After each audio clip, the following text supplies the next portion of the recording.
This is Rob Tebbutt for Boxing Social in association with Betfred. Delighted as always to be joined by Chris Eubank Jr. We're here at the Eubank Jr Williams press conference in London. Now that's out of the way. Chris, how are you? Good, feeling good, ready to go.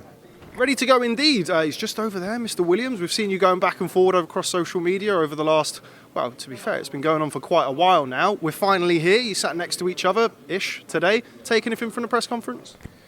Not really. The guy's a turncoat. He didn't stick to his guns. He talked the talk online, and then when it was time to talk it in front of the world, in front of me, he bottled it. And that's what I believe he's going to do on the night also. He spoke at the press conference, I'm sure you would have picked this up, but he spoke at the press conference about walking through you, going through you, and then when he was asked about his game plan, he spoke about getting on the jab and the lateral movement. Do you think that's somewhat contradictory from what we've been hearing from him? Yeah, I don't focus on what fighters say they're going to do on the night because, like Mike Tyson said, everybody has a game plan until they get punched in the face, and that's exactly what's going to happen in a couple of weeks' time. He's going to think he's got a strategy, and then when he starts getting lit up, he's going to divert back to what he is, which is a come-forward fighter, and he's going to get stopped. Having covered your career and spoken to you across the years, you don't really seem, or you haven't really seemed to me as somebody who takes a lot of things personally. I think probably aside from your rivalry with Billy Joe Saunders, this is probably the first time I've ever heard you use those words, this is personal. Why is that? Just because of the things he said online. I get it, it's a fight. You hype the fight up, you build the fight, you trash talk, but there's levels. And he's gone well below the belt, I can't respect a man like that. And that's why this is personal. I fought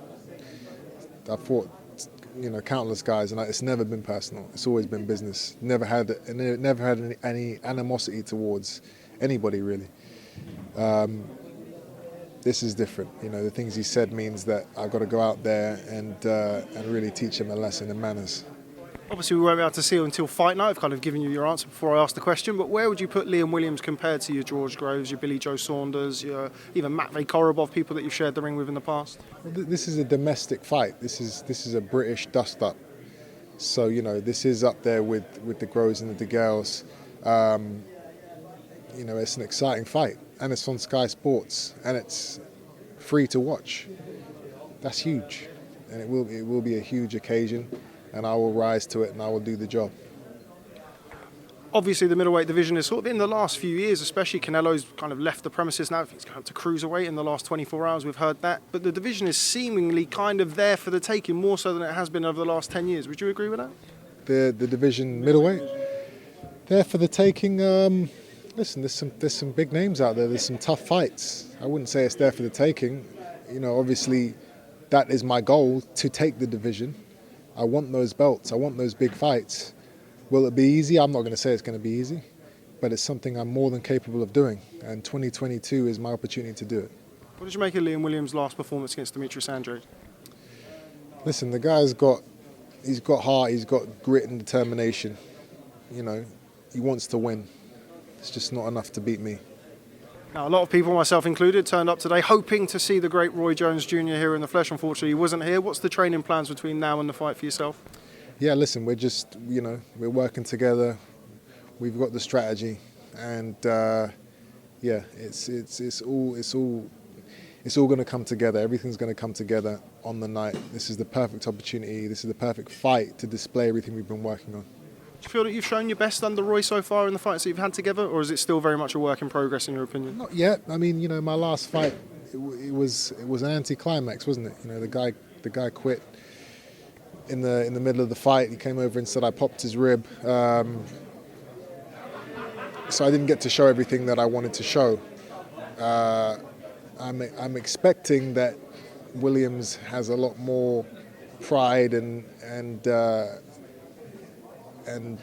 will than my last opponent, and he will. I'm expecting, but I wouldn't be surprised if he did end up quitting, because I'm going to be throwing a lot of shots, and he's not going to be able to get out of the way of him. Any reservations at all about going to Cardiff, or is a ring a ring? No reservations. I've always been fine with fighting, in an opponent's backyard. It's never really affected my performance. once that bell goes, it doesn't matter where you are. The outcome is going to be the same. I'm sure you're not going to be looking past December the 11th, but it's sort of my job to do that. So where in 2022, what's the big marquee fight for Chris Eubank Jr? I want the winner of Golovkin and Murata. And, you know, like I said, I'm WBA interim world champion, or I was, so I should be mandatory for that winner. Two names that you've been linked with heavily over the years at different stages of your career. How do you see the fight going? I think Golovkin will win. I think he's got too much experience and too much skill for Murata. Yeah. Okay, just before I let you go, because I appreciate you've done a lot of media today, how does the fight end? December the 11th, Chris Eubank Jr versus Liam Williams. Liam Williams is going to get obliterated.